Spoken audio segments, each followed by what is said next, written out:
It's your man Jay Graves Report, and welcome to the College Football Weekly Wrap-Up, Week 6. Y'all know how we get it in, so let's get it in. Wrapping up the top 5 ball games of the weekend, so let's get right to it. Now, first ball game, let's go out to South Bend. We had Navy showing up to play number 15, Notre Dame. Now, I told you boys Notre Dame will win this ball game. Notre Dame comes out here and wins 41-24.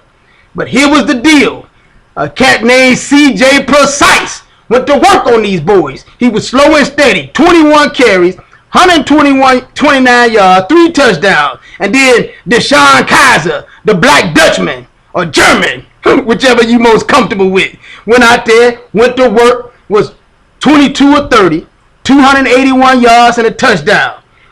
Notre Dame put up 459 yards of total offense, primarily because old Dunn Navy went out there with the triple option, which is a high-risk offense, and turned the ball over 3 times. You can't turn the ball over in big ball games, bro. They had 2 fumbles and a dub pick.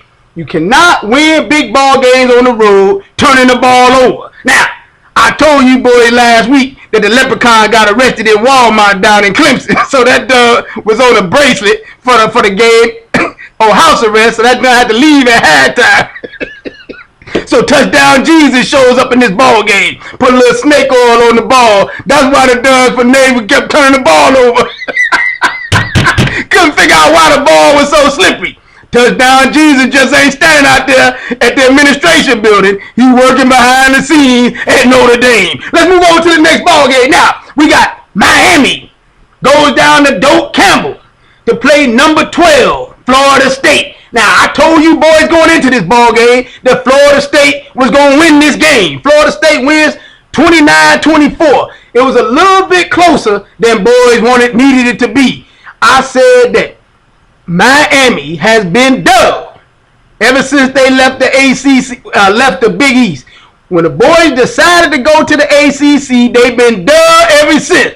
That's why they won 5 national championships in 20 years, because they were playing in a dub conference all that time, playing for national championship at the crib. Now they got to play boys week in and week out. Yeah, they've always played Florida State. That's not a deal. But the fact that you got to play better competition every week, then you show up to Florida State. There's a reason why Florida State has won 6 straight ball games now against these boys. First time they've won 6 straight ball games against Miami since 1963 to 1972. So the Big East had a whole lot to do with them boys being able to be competitive every time out. Now, let's go into this ball game. We got Dalvin Cook, the Miami native, I might add, went to work on these boys. Had 222 yards, 3 touchdowns on these boys. This is the first Florida State running back to have 2 games over 200 yards since Greg Allen in 1981. It's the first Florida State running back to have a game with 200 yards since Sammy Smith in 1988. Once again, the Miami Hurricanes are done right now. They already lost to Cincinnati. Then get out here and get beat by the in-state rival. So guess what? All the recruits is going the other way, bro. they ain't going to Dade County right now, bro. Hey, after this ball game, there was a problem in the parking lot. Chief Osceola and Renegade was out there parking lot pimping, and Sebastian and Ibis came out there talking trash. They beat the brakes off of them. Now all 3 of them in jail this weekend. But they gonna let Chief Osceola out and Renegade. They gonna leave the Ibis in there because he done. They lost the ball game till they stopped losing ball games to Florida State. He gonna stay in jail. Let's move on to the next ball game. Now, we gonna go out to the Pac-12. We got number 23, Cal, shows up to Salt Lake City to play number 5, Utah. Now, this is where I was done. I picked Cal to win this ball game because Jared Goff been going to work. He got all the hype for the last 2 or 3 weeks. Boys been talking him up, patting him on the back. That Dunn went out there, got the bubble guts, wet the bed, saw the mattress, threw 5 dub picks in this ball game. Went out there and just fell apart, bruh. You cannot win ball games turning the ball over. It just don't make sense. But Travis Wilson from Utah, he was slow and steady. 16 of 26, 170 yards, 1 touchdown. He threw 2 dub picks. But the fact that Jared Goff threw 5 picks, 17 points that Utah scored was off the dub picks. You can't win ball games throwing picks. Now, the real deal was the defense. The defense was the real deal at Utah. Hey, you got to give them props. These boys are the real deal. Let's move on to the next ball game. Now, let's go up to the Big Ten. We got number 13, Northwestern, comes into the big house to play number 18, Michigan. Now, I told you boys going into this ball game that Northwestern was probably the most overrated team in America. Everybody been talking Northwestern up. They went out there, beat Stanford early on. They was only giving up 7 points a game. Michigan was only giving up 7.6 points a game. These are the 2 best defenses in America, statistically. But the dub for Northwestern went out there and went to bed this weekend. Got beat 38-0, bro. Michigan is not playing around with these boys. Jehu Chasen came out here on the opening kickoff, went 96 yards to set the tone. They had scored. They was up 4 touchdowns by the time we got to halftime, bro. These boys from Northwestern had only given up 7 points a game. They're giving up 13 points. They're giving up 13 points in the first 13, 14 seconds. What's the deal with these boys? No, not 13 points, 7 points. They give up this doggone touchdown on the kickoff, and they was done. Now, Michigan has won 5 straight since they lost to Utah. So the loss to Utah is not a bad loss. Utah top 5 team in the country, and right now they playing like the best team in the country. So a 7-point loss to Utah helps Michigan out big time. That one loss is not gonna hurt them. A lot of boys feel like Michigan is in the top 4 or 5 teams in the country, and I feel the same way. Why? Because Jim Harbaugh is putting in work. Now, notice Michigan didn't do much in the air. You know, Jake Rutledge he was 17 of 23. He was efficient. 179 yards, 0 touchdowns, and 0 picks. However, they put up 201 yards on the ground with a plethora of running backs. You boys didn't think I knew what that word meant. For all you simple-minded individuals, plethora mean they had a whole lot of boys running the rock. Now, they had Davion Smith had 8 carries, 59 yards. Derek Green, 12 carries, 47 yards. Had all kind of boys running the ball. They had 8 cats running the ball yesterday. Michigan is the real deal. But the most impressive piece about this ball game, Jim Harbaugh talked to all the brothers on the staff into wearing khakis.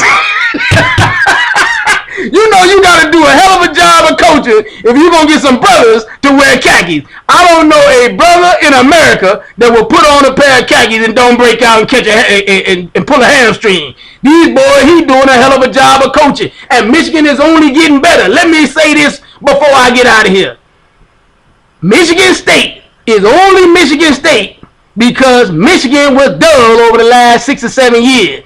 Now that Harbaugh is back, Michigan State will officially next week become little brother again. Let's move on to the next ball game. Now, big ball game down in Dallas. We got number 10, Oklahoma, shows up to Dallas to play in the Red River Shootout against Texas. Now, I call it the Red River Shootout because that's what it's been for years. Now these boys want to come in here and change the name, be politically correct, and call it the rivalry. Cowboys and Indians shoot guns, and that's what they call it. They call it the Red River Shootout, so that's what I'm going to stay with. Now, I picked on you to beat these boys by 50 because Charlie Strong and company been struggling. However, underneath, I was rooting for Charlie Strong. Even though those are my Sooners, I was rooting for Charlie Strong because boys been player hating. He out here in his 2nd season.